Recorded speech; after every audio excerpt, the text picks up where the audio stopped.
The strange practice of mummification still holds many mysteries.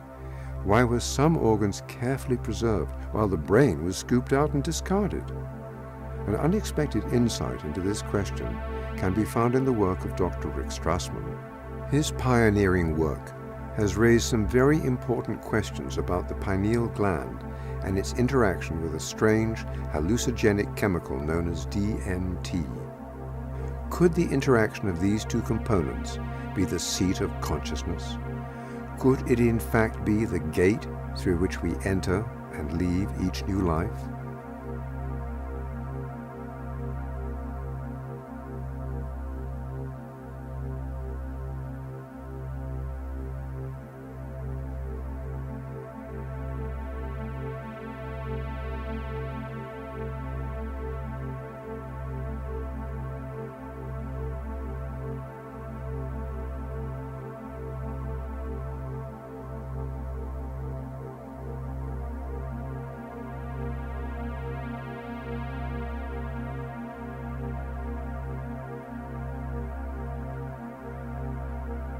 In terms of how the study started, I was interested in seeing if I could determine a biological basis of mystical states.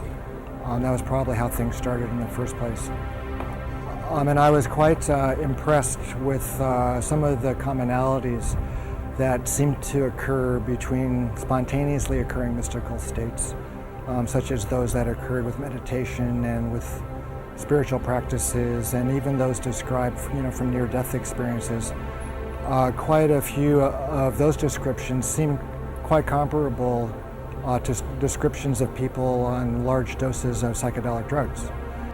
And so I started to think about the possibility of some kind of compound in the brain with psychedelic properties that could be underlying some of these spontaneous experiences. I began becoming interested in the pineal gland as a possible source of some kind of psychedelic chemical in the brain. It's an extremely mysterious organ. It's quite small. There seemed to be, some kind of a kind of visual correspondence with light and with color in the pineal. And also it has quite a long history in the context of the mystical literature. It's been described as the third eye and as the crown chakra, those kinds of things. And it's spoken of as being activated when people attain quite high mystical states. And so one of the interesting aspects of pineal development also is that it appears in the human embryo at around 49 days of gestation. And 49 days is also the time that the Tibetans believe is required for one soul to incarnate onto the next. So that was a pretty interesting, coincidence. At the time of the differentiation of the fetus into either male or female, that also occurs at that 49-day period. And so I was struck with this interesting kind of temporal, correspondence. And so as time went on, I started, looking into some of the chemistry of the pineal gland. And it seemed as if it was capable of making a compound called DMT. DMT stands for dimethyltryptamine. It's like a chemical cousin of serotonin. And it's quite a profound hallucinogenic type of chemical. It seemed as if the pineal contained all of the precursors and all the enzymes and all of the building blocks that would be required to make DMT. So I started speculating about perhaps there was DMT released in the pineal gland and stimulating the brain under extraordinary states, either through spontaneous mystical states, the time of death, or at times close to death. And also I started speculating that perhaps it was stimulated at the time of birth as well. The pineal gland is extremely well protected from stress, but you can stress the pineal gland if the stress is great enough. Pineal's protective mechanism can be overridden. And so obviously the most stressful time in a person's life is at the time of death. The stress hormones like adrenaline and endorphins are at extraordinarily high levels at the time of death. And so that could, possibly stimulate the formation and the release of DMT from the pineal gland at that time. And so you can, conceive of an individual's consciousness at the time of death being exposed to this big flash of DMT. So the last thing that one is conscious of in the body is the release of this huge amount of this incredible psychedelic compound.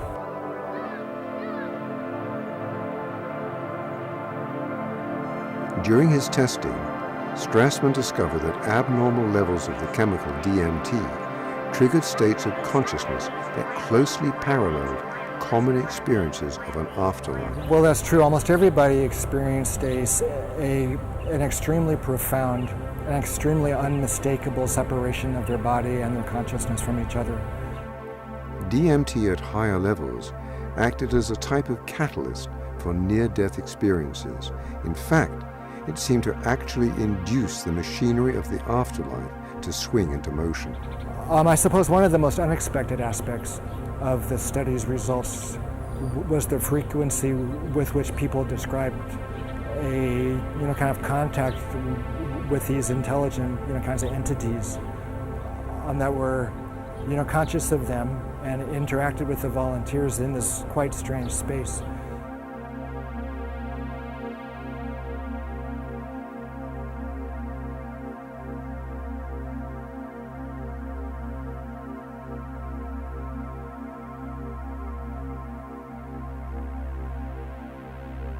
So these entities were both helpful and kind of malevolent as well. Some of the helpers were kind of angelic, while other of these entities were kind of malignant and threatening. And actually a handful of the volunteers experienced some traumatic encounters with these entities.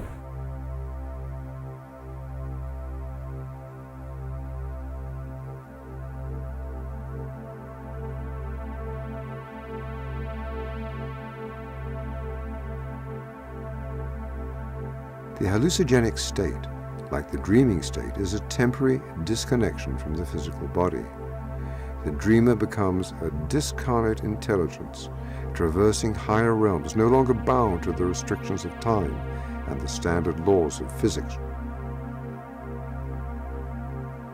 DMT is, kind of a portal, or kind of a door for the transport of the spirit out of the body, it appears to me. In some ways, the occurrence of DMT in our brains, in our bloodstream, is kind of validation of a spiritual reality in quite a few ways. Could this strange chemical be offering us a window into events to come in the afterlife? The frequent appearance of helpers or assistants to ease us through the transition to other planes of existence suggests at least a strong parallel with funerary and afterlife traditions throughout history. The discovery of the unusual properties of the pineal gland illuminate the many strange references to this most mysterious part of the brain. In strange and unexpected ways, the temples demonstrated a special emphasis on the pineal gland and its role as the intermediary between mind and body, the seat of consciousness, and possibly the gateway into and out of life. The results suggested that the mysterious pineal gland may be linked to the mechanism through which we enter and leave our physical bodies. Could this have been the reason that the brain of the deceased pharaoh was removed? Was the pineal a kind of link or bridge or tether between the physical mummified body and the consciousness? From the very beginning of time, we see evidence of a science that described and somehow aided the transition of consciousness from a material existence to existence on a higher plane. It appears as though this science used as its training ground the realm of dreams.